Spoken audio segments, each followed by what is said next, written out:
sini saya akan mempresentasikan ya, tugas saya yang berjudul struktur sistem operasi.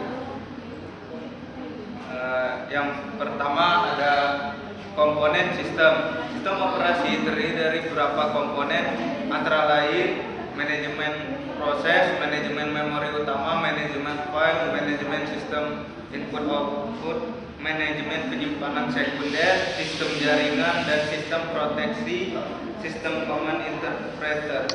Yang pertama ada manajemen proses. Manajemen proses adalah program yang sedang dieksekusi untuk mengatur proses yang ada. Sistem operasi bertanggung jawab pada aktivitas yang berhubungan dengan manajemen proses. Yang pertama pembuatan dan penghapusan proses, yang kedua menghentikan proses sementara dan melanjutkan proses, yang ketiga menyediakan kelengkapan mekanisme untuk sinkronisasi proses dan komunikasi proses. Yang kedua manajemen memori utama. Memori utama atau biasanya disebut dengan memori adalah sebuah array besar berukuran word atau byte, di mana setiap array tersebut mempunyai alamat tertentu.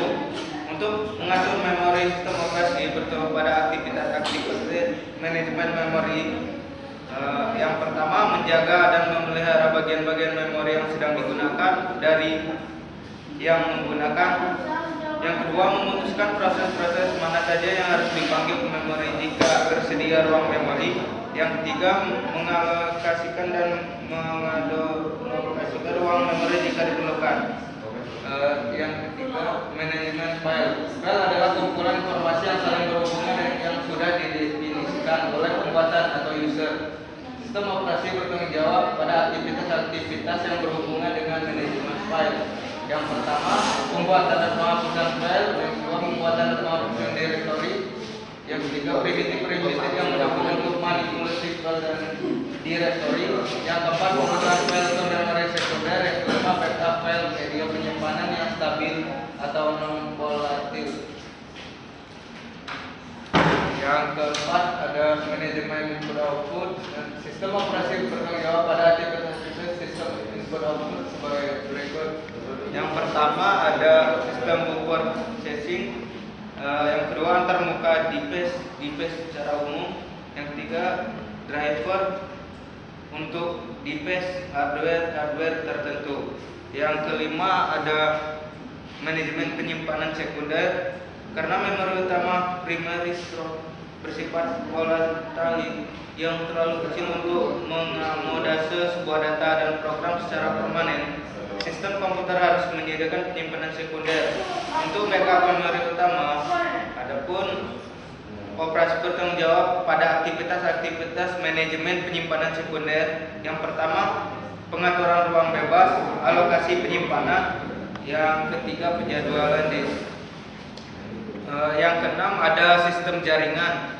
Sistem terdistribusi adalah kumpulan prosesor yang tidak menggunakan memori atau cloud bersama-sama. Dengan mengakses sumber daya yang dapat digunakan bersama-sama, tersebut akan memberikan keuntungan dalam yang pertama meningkatkan kecepatan komputasi, meningkatkan ketersediaan data, meningkatkan kehandalan sistem. Yang ketujuh ada sistem proteksi.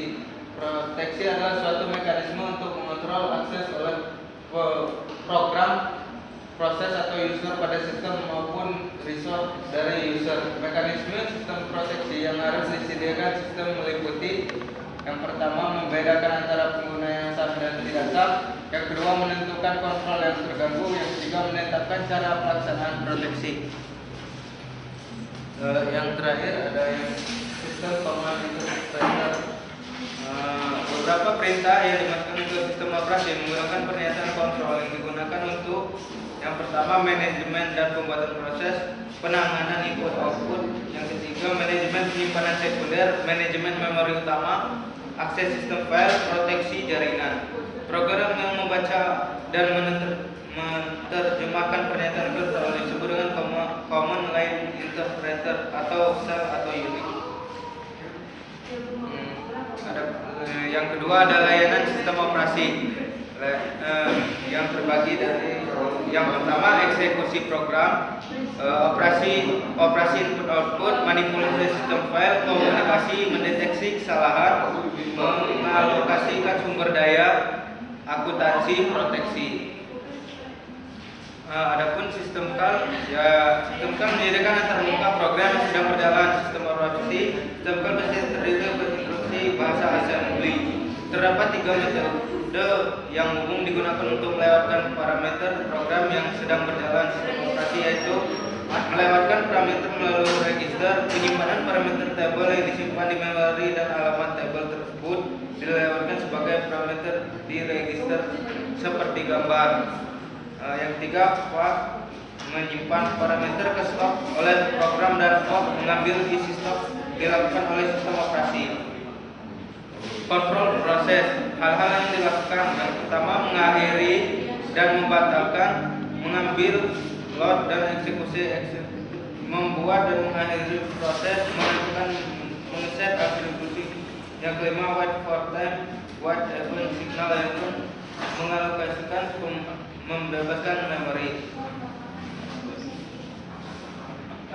Yang kedua, manipulasi file. Hal yang dilakukan membuat, menghapus file, membuka, menutup file, membaca, menulis dan mereposisikan, menentukan dan mengeset atribut. Yang ketiga, manipulasi device. Hal-hal yang dilakukan meminta, membebaskan device, membaca, menulis dan mereposisikan, menentukan dan mengeset atribusi file.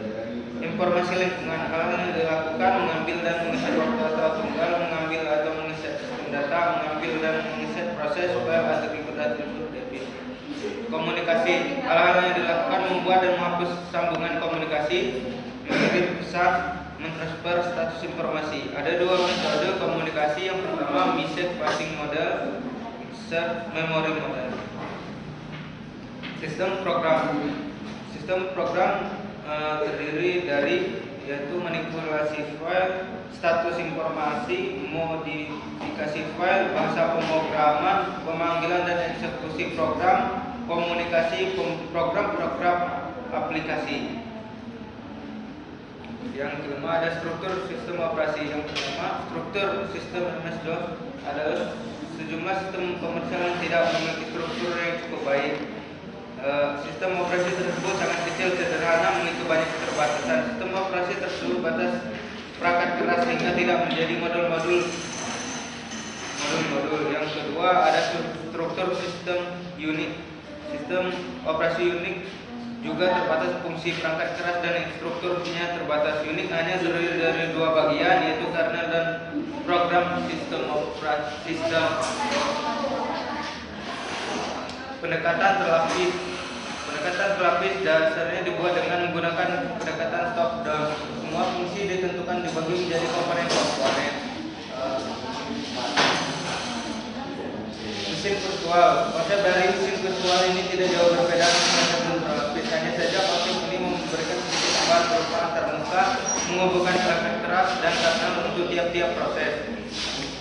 Keuntungan dan kerugian mesin virtual. Yang pertama, konsep mesin virtual menyediakan proteksi yang lengkap sumber daya sistem sehingga mesin virtual dipisahkan mesin virtual yang lain. Yang kedua, sistem mesin virtual mesin yang sempurna untuk riset pengembangan sistem operasi. Konsep mesin virtual sangat sulit memastikan kebutuhan duplikasi yang tepat pada yang sebenarnya. Sekian presentasi dari saya.